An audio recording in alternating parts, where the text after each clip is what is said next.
Sir, এরা হচ্ছে দুই মেয়ে যাদেরকে আপনার বাবা পাঠিয়েছেন। এর নাম হচ্ছে পূজা। এর পছন্দ হচ্ছে ক্লাবিং করা, পার্টি করা, লেট নাইট অব্দি বন্ধুদের সাথে আড্ডা মারা, রাতে করে বাড়ি ফেরা। হাই সূর্য। হাই পূজা। আর স্যার এ হচ্ছে সোম। এ গ্রাম থেকে এসছে, কিন্তু স্যার এ অর্থনৈতিক দিক থেকে অতটা সচ্ছল না।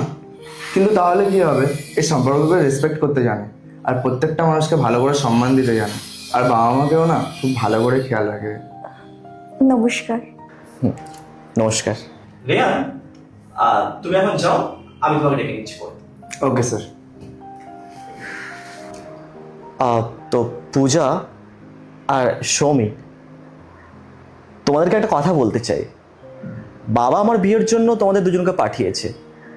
এবার আমাকে চুজ করতে হবে যে আমি কাকে বিয়ে করব।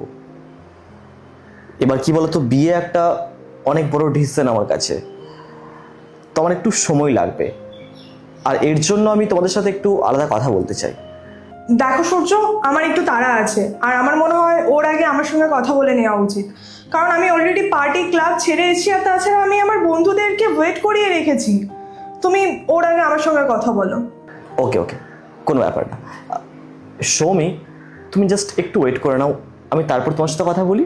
আচ্ছা ঠিক আছে। তুমি ভেতরে গিয়ে একটু ওয়েট করো।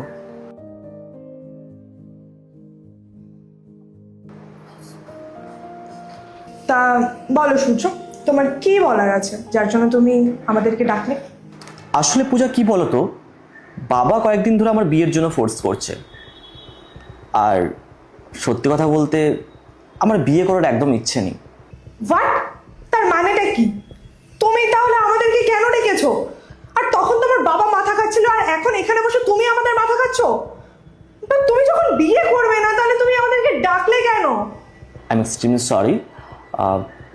বুঝতে পারছি আমি, কিন্তু কি বলো তো, যদি আমি রাজি না হতাম তাহলে বাবা আমার পিছু ছাড়তো না। আর আমি এইসব কথাগুলো কাকেই বা বলবো। তোমাকে খুব কাছের মনে হলো, তাই অ্যাজ এ ফ্রেন্ড তোমার সাথে শেয়ার করলাম। আচ্ছা পূজা, ধরো তুমি আজকে ক্লাবিং করছো, পার্টি করছো, বন্ধুর সাথে ঘুরতে যাচ্ছ, খুব ভালো লাগে তোমার। এবার ধরো তোমার লাইফে কেউ যদি হঠাৎ করে এসে তোমার এগুলো বন্ধ করে দেয়, তোমার কেমন লাগবে? তোমার ভালো লাগবে? তুমি কি চাইবে, বা তুমি থাকতে পারবে এসব বন্ধ করে? ও আচ্ছা, তার মানে তুমিও আমার মতনই এটাই চাইছো, বিয়ে না করতে? অ্যাকচুয়ালি সত্যি বলতে আমিও বিয়ে করতে চাইছি না। আসলে বাবা জোর করছিল বলে আমি তোমার সঙ্গে দেখা করতে এলাম। বাবা বারবার বলছিল যে তুই ছেলেটার সঙ্গে একবার দেখা করে আয়, যদি পছন্দ হয়ে যায় তাহলে বিয়ের জন্য পার্ট 2 দেখতে সাবস্ক্রাইব করুন SJ সোনি ব্লগ 2M।